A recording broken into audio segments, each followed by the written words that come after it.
Hey, what's up, everybody? True Boxing here. Thank you for coming back to Get Hit with the Truth. So today we are doing the 2023 top 10s, and this is the video on my number 2 junior welterweight in the world right now, the reigning WBO champion, Teofimo Lopez.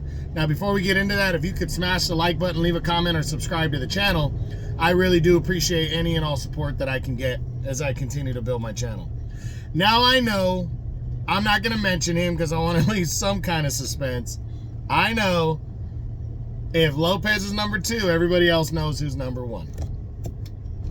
But Teofimo Lopez, in my opinion, compared to the other guy, and let's just call him, fuck it, Devin Haney, I compare overall resumes. I know Teofimo beat the lineal champion, but if we're gonna, this is why I don't like the lineal belt, because Josh Taylor should have lost to Jack Catterall, a complete nobody, the year before. And that doesn't mean that Catterall's still not a great fighter. But, and it doesn't, you know, but he could have had a bad night. He might have overlooked Catterall. But, I look at overall resume, and I look at, you know, compare opponents as well, what they've done. And comparing Lopez to Haney is tough, and it's close. But I kind of watched the Lomachenko fight against each other, because Loma fought different fights. He was tentative against Lopez. I felt that fight was a draw, and I didn't have a problem with people giving that fight to Lopez, you know, about like 7-5. I thought that was okay. But but I personally had it a draw, but Loma also fought different against Teofimo. 1 second. First half of the fight, Loma really didn't do much against Lopez. He was kind of hesitant to strike, and then he struck in the second half. Lomachenko fought the whole fight that way against Haney, which is why I felt like he beat Haney convincingly. And I was a little upset that, you know, that they gave the fight to Haney, because I felt like he absolutely didn't deserve to win that fight. I felt Teofimo did a little better, but I also feel that if Loma would have attacked Teofimo early on the way he did Haney and dictated the pace the entire fight as opposed to just half of it, then I feel like that would have ended up being a different fight. So I watched that one.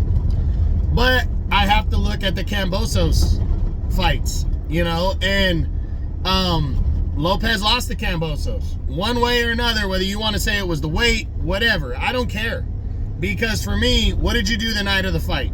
You were healthy enough to make weight and get in the ring. Then what did you do the night of the fight? My opinion, the reason why Teofimo Lopez lost that fight had nothing to do with weight. It had to do with the fact that he was looking for one punch at a time instead of trying to get Kambosos out of there. That's why he got hurt and put down in that fight as well. And George Kambosos defeated Teofimo Lopez on the night of the fight. But how did Haney do? He dominated, outboxed Kambosos the first fight, dominated and beat up Kambosos the second fight. So for me, that's significant. And then Haney came up and absolutely dominated Regis Prograis.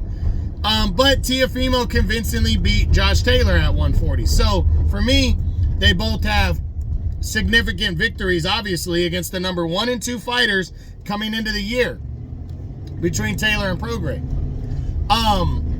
But Haney, you know, as I said, all right, Lopez also didn't look great against Sandor Martin, though.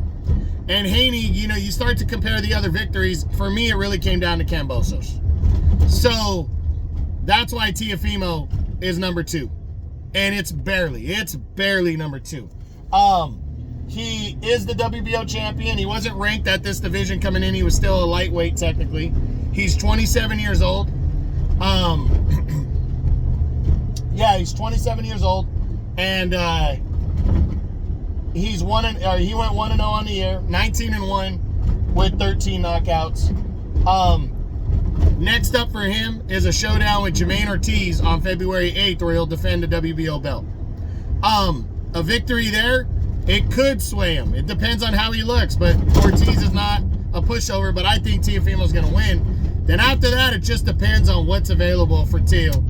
I think he might have to make a mandatory defense, and that's looking like it's going to be either Arnold Barbosa Jr. or Jose Ramirez if the WBO orders that fight. So we'll see. Now, he's already a champion. Is unification in the picture for Lopez? It just depends on what the WBO allows and how often he decides to fight. I think he's going to have to make a mandatory defense. That might take unification off the table, but I think Teo is interested in a Subriel Matias unification, and also obviously Devin Haney, but Devin Haney looks like him and Ryan Garcia are going to fight. So the winner of that one, Teofimo, would definitely be interested. But is Teofimo willing to fight 3 times this year? Because he's fighting Jermaine Ortiz, then he would have to get another fight in, likely a mandatory defense, and then a unification if he wants to do that. So Teofimo, is he going to be, does he have a shot at number 1 before the end of the year? Oh, for sure. Depending on who he fights. I absolutely believe he'll still be a top 5 guy. And so obviously he's still going to be in the top 10, but it's going to be interesting to see the kind of year and where Teofimo Lopez goes with this year. But I am really looking forward to it. I'm glad he's a world champion again, because Teo brings asses into the seats, in my opinion. He's still young, like I said, only 27, and I can't wait to see what he does to, you know, go on top of that win over Taylor. So that's it. That's what I got. That's my 2023 top 10 on my number 2 junior welterweight in the world right now, the reigning WBO champion, Teofimo Lopez, as my 2023 top 10s continue. I hope you enjoyed the video. If you did, smash the like button, leave a comment, or subscribe to the channel. I appreciate any and all support. This is True Boxing. You've been hit with the truth.